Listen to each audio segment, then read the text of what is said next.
Saturne entre en Poisson le 7 mars 2023 et il restera pendant 2 ans jusqu'au 24 mai 2025. Il reviendra brièvement une dernière fois en Poisson entre le 2 septembre 2025 et le 14 février 2026. De nombreuses structures démodées vont littéralement se dissoudre, des règles dénuées de sens vont disparaître, de grandes organisations vont s'évaporer.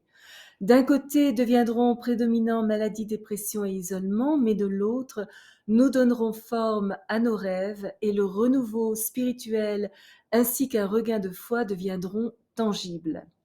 Plus en détail, à quoi pouvons-nous nous attendre? C'est ce que nous allons découvrir ici, aujourd'hui même.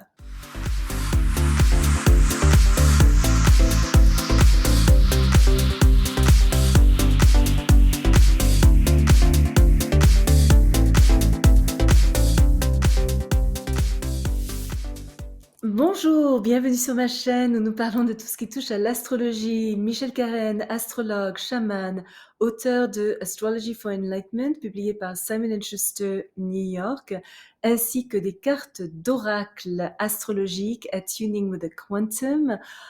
En anglais seulement pour l'instant, malheureusement, mais je vous mets quand même les liens ci-dessous. J'ai été sélectionnée pour être l'astrologue des stars lors de la 78e cérémonie des Oscars à Hollywood.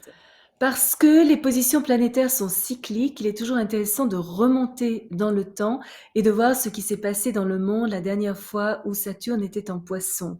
Alors il y a eu 2 périodes, la première entre décembre 64 et mars 67 et entre janvier 94 et avril 1996. En 64, on a eu l'accident du golfe du Tonkin qui a donné au président Johnson le pouvoir d'augmenter la présence militaire américaine au Vietnam sans aucune déclaration de guerre formelle. Martin Luther King a reçu le prix Nobel de la paix pour sa lutte non violente contre les inégalités raciales. Le président Johnson a promulgué la loi sur les droits civiques et lancé la campagne de guerre contre la pauvreté, et les Beatles ont pris d'assaut les États-Unis.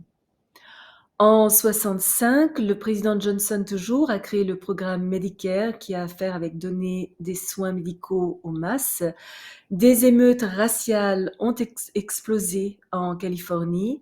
Il y a eu une énorme panne d'électricité dans le nord-est des États-Unis qui a touché certaines parties du Canada.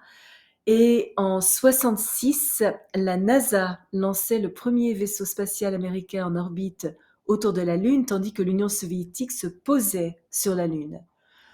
En 67, la guerre du Yom Kippour. La plus grande marée noire à ce jour a créé une énorme catastrophe écologique au large de la côte sud de l'Angleterre.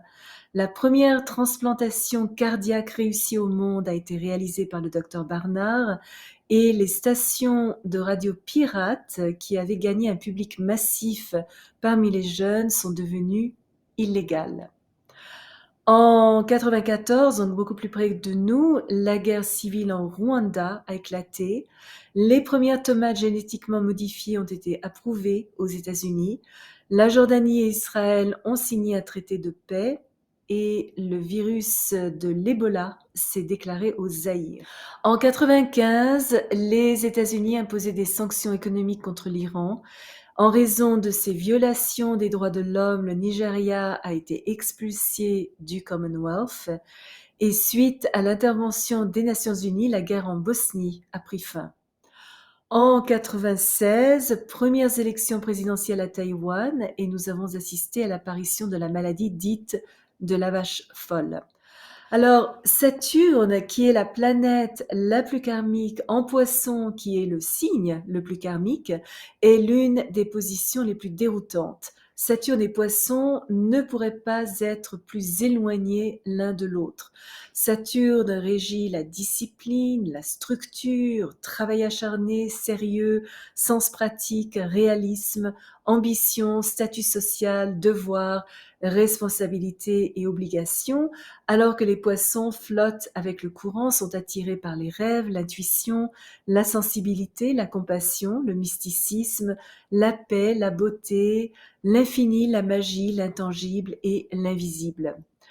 Au cours des 2 prochaines années, à mon sens, nous allons être témoins d'une division très marquée dans la société.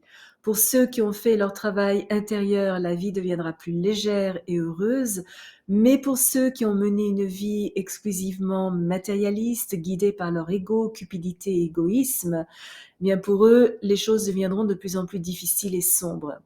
Certains vont complètement perdre le contact avec la réalité, seront conduits à la solitude, voire à l'isolement. Leur lutte, exacerbée par des sentiments d'infériorité, des frustrations indéfinies, un manque de courage et une incapacité générale à faire face aux événements, sombreront dans le découragement, la dépression, voire le désespoir. Léthargie, négativité, délire de persécution et paranoïa seront endémiques. Ce sentiment d'impuissance pourrait rendre difficile la gestion efficace des exigences du présent.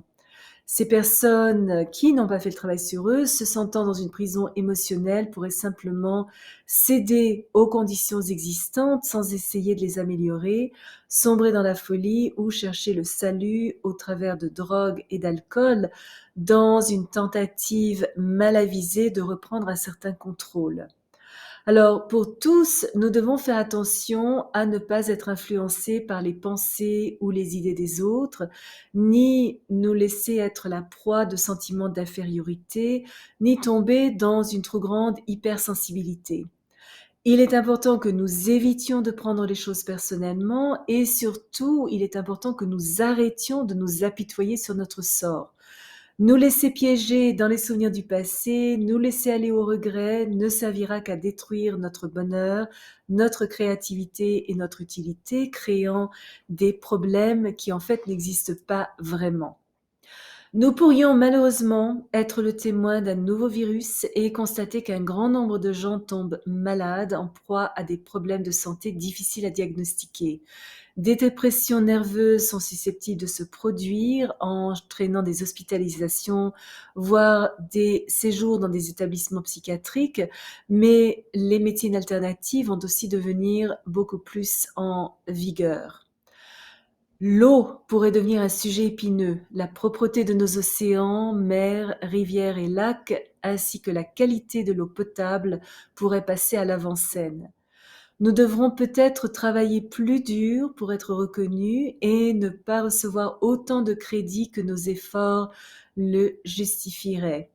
De lourds devoirs et engagements pourraient nous priver d'une partie de notre énergie.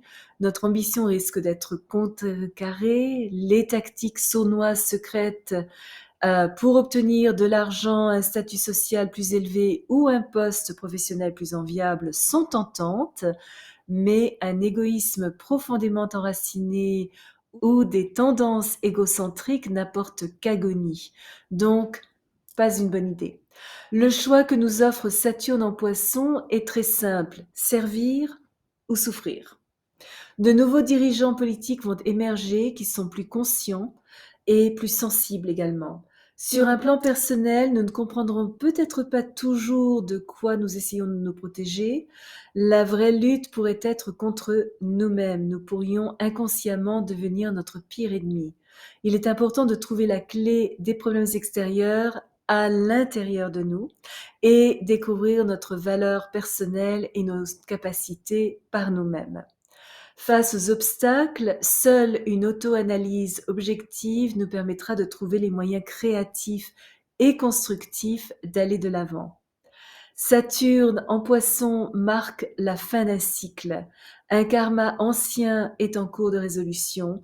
Les anciennes structures se dissolvent ou s'effondrent complètement. Des ambitions, des activités, des croyances qui jusqu'alors avaient un sens n'en auront plus.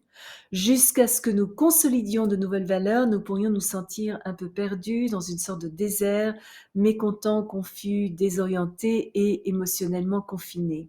Mais la bonne nouvelle est que la solitude nous obligera à réfléchir à notre vie avec détachement et à puiser dans notre force et nos ressources intérieures pour développer empathie, intuition, sensibilité et flexibilité. Ces 2 prochaines années vont donc être consacrées au développement de notre compassion et d'un certain détachement vis-à-vis des apparences.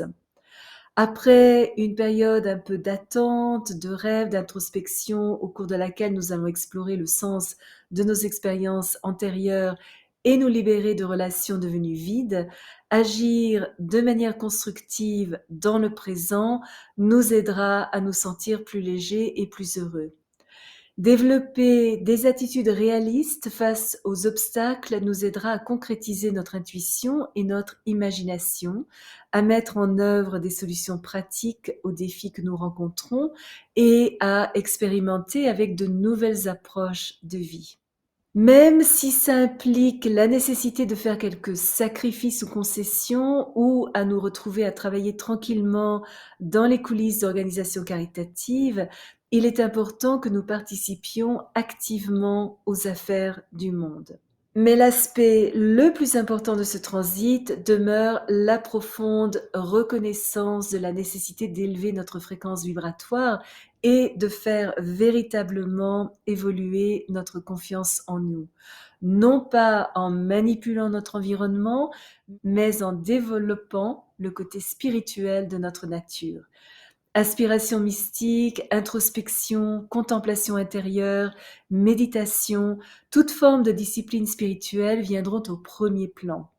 Dans certains cas, il peut même y avoir une attirance pour un style de vie monastique. L'accent sera mis sur la conscience spirituelle menant à des compréhensions profondes, à des réalisations importantes et à un renouvellement complet de notre foi qui nous apportera paix d'esprit. Ceux qui ont travaillé avec l'énergie mais avec peu ou pas de base réelle seront exposés. Davantage de réglementations légales par rapport aux thérapies alternatives pourraient être mises en place. L'humanité dans son ensemble se sera suffisamment éveillée ou sera suffisamment éveillée pour réaliser la différence entre les vrais et les faux prophètes. Nous cesserons de nous considérer comme séparés et ferons vraiment l'expérience de l'unité de la vie à travers une réelle compréhension que ce que nous faisons à l'autre, nous le faisons à nous-mêmes. Nous vaincrons nos peurs en nous connectant à des dimensions spirituelles, métaphysiques, en nous engageant dans des activités humanitaires, en exprimant nos talents visionnaires et en nous concentrant sur la beauté et la bonté de l'existence. Si vous êtes déjà abonné à ma chaîne, je vous en remercie. Si vous avez aimé cette vidéo, n'hésitez pas à laisser un commentaire, à placer un petit pouce bleu et à appuyer sur la petite cloche pour être averti lorsque je télécharge une nouvelle vidéo une fois par semaine. Souvenez-vous comme toujours, choisissez vos batailles, marchez en beauté. Merci de m'avoir accompagné le temps de cette vidéo. À la prochaine.